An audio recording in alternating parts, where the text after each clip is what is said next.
বেশি অসুবিধা মনে করলে শুধু বলবা, আমি এমন জোরে দৌড় মারবো তোমরা একটা আমার খুঁজে পাবে না।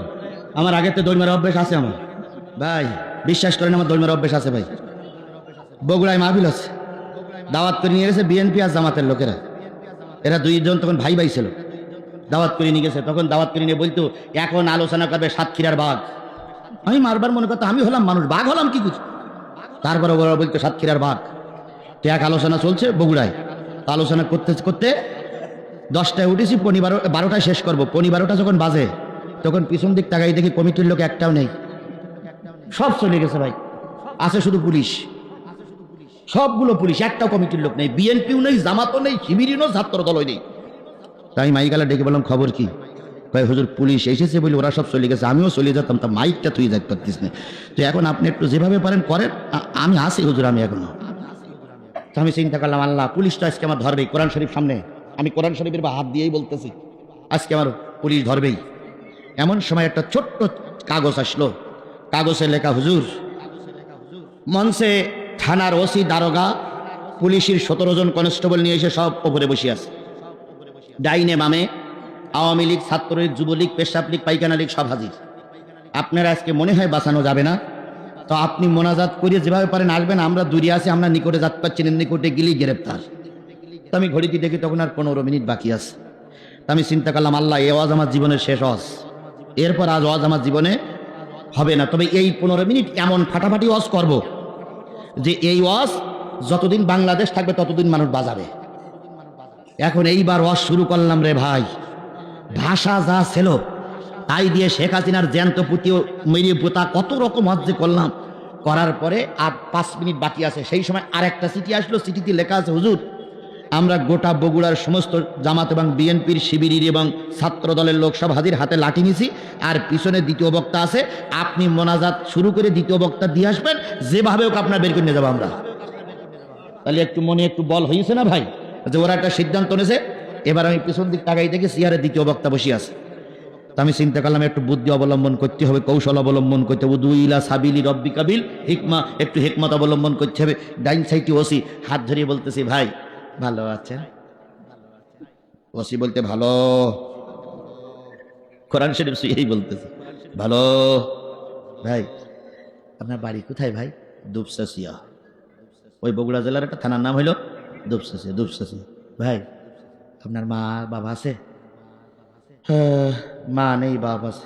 আল্লাহ, সম্মানিত ওসি সাহেবের মা নাই, ও আমার রব, যে মা এরকম একটা ওসি পেটে ধারণ করেছে রে আল্লাহ, সেই মায়ের চাইতে ভালো মানুষ আর বগুড়াই কেউ হয় না রে বাবু। এই ওসি আছে বলে 50,000 মানুষ লোক আর শুনতেছে। আল্লাহ ওসির মারে তুমি জান্নাতুল ফেরদাউস নসিব করে দাও। আমি আগেই বলেছি দৌড় মারার অভ্যাস আছে, তাই বলতেছি ভাই। এইবার এই দোয়া করলে ওসি একটু মন নরম হবে না ভাই?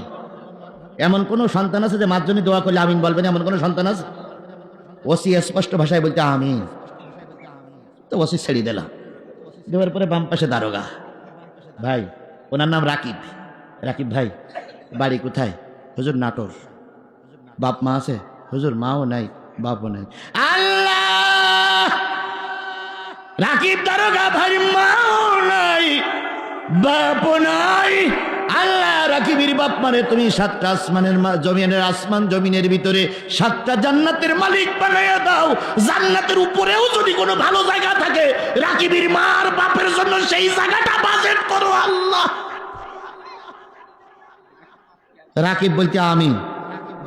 তাহলে ওসিয়া দারোগা কিছু নরম হইল না ভাই। পিছনে আছে পুলিশ, পিছনে তাকাই দেখি দ্বিতীয় বক্তা। আমি ওর এখান হাত দিয়ে বললাম সালান আমি আছি। এবার আমি মোনাজাত শুরু করলাম। মোনাজাত শুরু করব তার আগে বলতেছি ভাই, চোখ আলগা করি মোনাজাত আর চোখ বন্ধ করে মোনাজাত দুটো এক হয় না। আজকে আমরা সবাই চোখ বন্ধ করে মোনাজাত করব। চোখ বন্ধ করে মোনাজাত করলে আল্লাহর পরে মতওয়াজ্জা হয়, আল্লাহ দোয়া ফিরাইয়ে দেয় না। আমি মুসাফির, 50,000 মানুষ, কারো যেন চোখ বন্ধ আলগা না থাকে, সবাই চোখ বন্ধ। ওসির দিক তাকাই দেখি চোখ বন্ধ করিস, দারোগার দিক তাকাই দেখি উনিও চোখ বন্ধ করিস। এবার আমি চিন্তা করলাম আল্লাহ এই সুযোগেই দৌড় মারতে হবে, তাছাড়া ওরা আমার বাঁচাই রাখবে না। তো এবার আমি মোনাজাত শুরু করেছি, রব্বানা যালামনা আনফুসানা ইয়া কালিব টান। কিন্তু সেদিন যে বাসার তাগিদি কয়া লিপ টেনেছিলাম রে ভাই, একমাত্র আল্লাহই জানে। আনফুসানা, দ্বিতীয় বক্তার হাত ধরে টানতে, তাড়াতাড়ি আয়, তাড়াতাড়ি আয়। আনফুসানা টানতে টানতে দ্বিতীয় বক্তা সিয়ারে, আমি ওই ভাগ দিয়ে বেরিয়ে গেছি। দ্বিতীয় বক্তা ওখান থেকে শুরু করেছে, আনফুসানা ওয়া ইল্লাম তাগফির লানা ওয়া তারহামনা লানাকুনান্না মিনাল খাসিরিন রাব্বিরহামহুমা কামা রাব্বায়ানি সগীরা। ওসি কয় আমিন, দারোগা কয় আমিন, পুলিশ কয় আমিন, আমলিক কয় আমিন, ছাত্রলীগ কয় আমিন, পাইখানা লীগ কয় আমিন। আমি চলে গেলাম। মোনাজাত হইল 15 মিনিট, 7 মিনিট আরবিতে, 8 মিনিট বাংলায়। মোনাজাত শেষ করে দ্বিতীয় বক্তা যেই বলেছে লা ইলাহা ইল্লাল্লাহু মুহাম্মাদুর রাসূলুল্লাহ, ওসি ধরিয়েছে ডাইন হাত, দারোগা ধরিয়েছে বাম হাত। এ হুজুর, বাড়ি কোথায়? এতক্ষণ কি ওয়াজ করলেন আপনি? এ কি ওয়াজ হইল? প্রতিষ্ঠিত প্রধানমন্ত্রীরা আপনি কবরের ভিতর পর্যন্ত নিয়ে গেলেন। আপনি কি মানুষ না অন্য কিছু? চলেন, এসপি সাহেব আপনার সালাম দিয়েছে। দ্বিতীয় বক্তা বলতে, কারে কি বলতেছেন আপনি? কারে ধমকাচ্ছেন?